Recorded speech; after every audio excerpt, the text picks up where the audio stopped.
Taking the perfect photo has never been easier, yet many of us still manage to get it wrong. With all the new high-tech digital cameras, it really should be a cinch, but for many, it's a minefield. So what cameras take the best photos, and how can you get the best out of yours?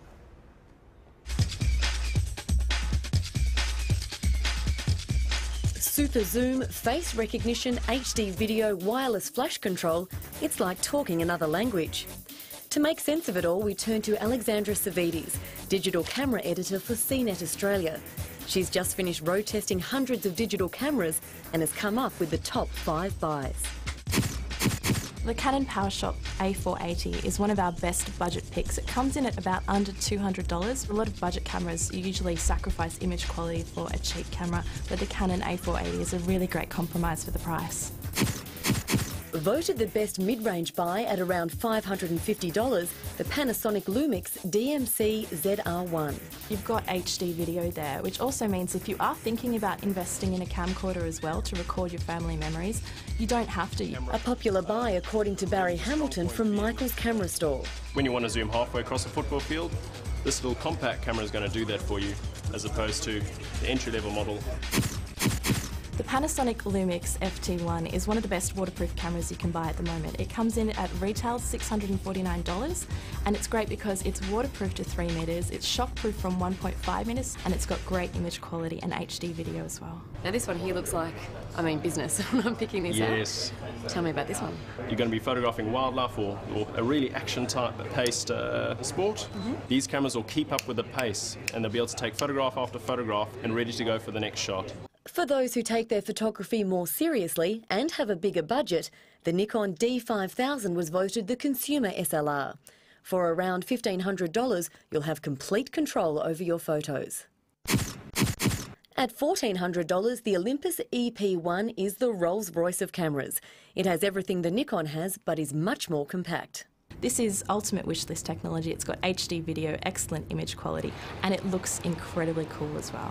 With so many cameras on the market, Barry has this advice. There is such a thing as a bad camera. You really have to be aware on some cameras which are no-name cameras that their lens quality might not produce very sharp images. Their screens on the back might be very dull, so you can't really view the images in bright sunlight. And also when you've taken the photographs and try and actually print them or reproduce them, you might get inconsistent results with colours. Other cameras that didn't score as well on CNET's review list include the Fujifilm FinePix Z33WP, the Sony Cybershot DSC W230 and the Kodak EasyShare Z1085IS. You don't want to shoot with the sun directly above because it just makes things really, really bright, makes the shadows really harsh. According to professional photographer Eddie Kayat from Liquid Photography, it takes more than a fancy camera to create that perfect picture. A good rule of thumb is something called the rule of thirds. So the horizon's in the bottom third of the image, her eye line's in the top third of the image, and she's in the right-hand third of the image. The grid is included as a feature on some cameras.